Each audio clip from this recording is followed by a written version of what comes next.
Sa ikalawang Korinto 4:8, sabi, kabi-kabilaan ang paghihirap sa amin. Ngunit hindi kami nalulupig. Kung minsay nababag-abag, ngunit hindi kami nawawala ng pag-asa.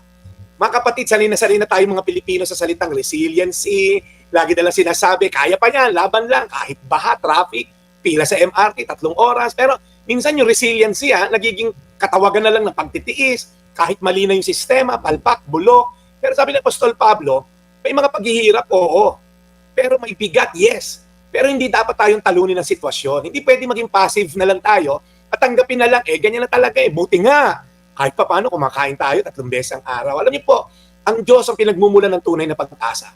Sabi sa point number 1 ko, pinapahirapan tayo pero hindi tayo nagpapalupig. Kahit kabi-kabi lang pagpapahirap sa amin, sabi ni Apostol Pablo, hindi kami papatalo dyan. Reality check. Ang Pilipinas laging dumadaan sa krisis. Mahal ng bilihin, korupsyon, kawalan ng trabaho, baha, bagyo, you name it. Pero sabi ni Pablo, okay, kahit sa katutak yung paghihirap natin, kaya natin yung labanan. Huwag nating tanggapin na normal lang yan.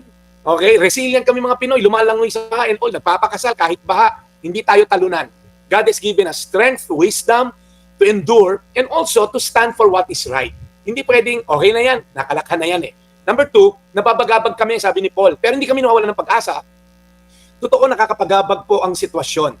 Ang marinig na wala ng hustisya, politika, laging parang paulit-ulit, magkakaaplido lang, iba-ibang henerasyon lang. Parang napakahirap intindihin. Pero bilang Kristiyano, ang pag-asa natin ay hindi nakabase sa liderato ng tao, kundi sa pumumuno ng Diyos. Bansa natin ay parang nasa dilim, pero tandaan, ang liwanag ng Diyos ay laging may liwanag. Mas maliwanag kaysa sa dilim. At pinakahuli po, resilience to resistance for righteousness. Ang resiliency po ay maganda, pero kung pagtitiis lang ito na walang laban, kulang. Tinawag tayo ng Diyos hindi lang para mag-survive, kundi para maging ilaw at asin sa bayan.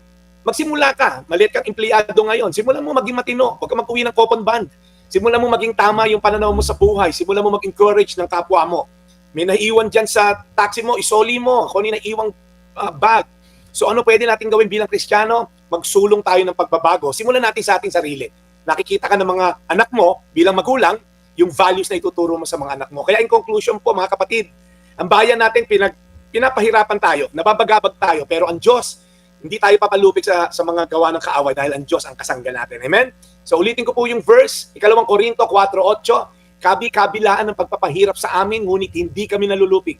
Kung minsay nababagabag, ngunit hindi kami nawawalan ng pag-asa. Tayo po'y manalangin, Panginoon, salamat po dahil alam namin itong mga practical na hakbang na pwede namin gawin on our own level, maging agent of hope kami sa aming komunidad, sa aming eskwelahan, sa aming pamilya. Naniniwala kami, Lord, na ang tunay na pagbabago ay nagsisimula sa individual at lumalabas lang sa bayan. Kaya, Panginoon, tulungan mo kami, Lord God, na harapin ang mga challenges na to with faith na one day mababago ang aming bansa. Simulan namin sa amin, lalabas sa aming pamilya, lalabas sa barangay, at magiging sa bayan. Sa pangalan ni Jesus. Today's Reflection with Pastor Jeff Eliscopides.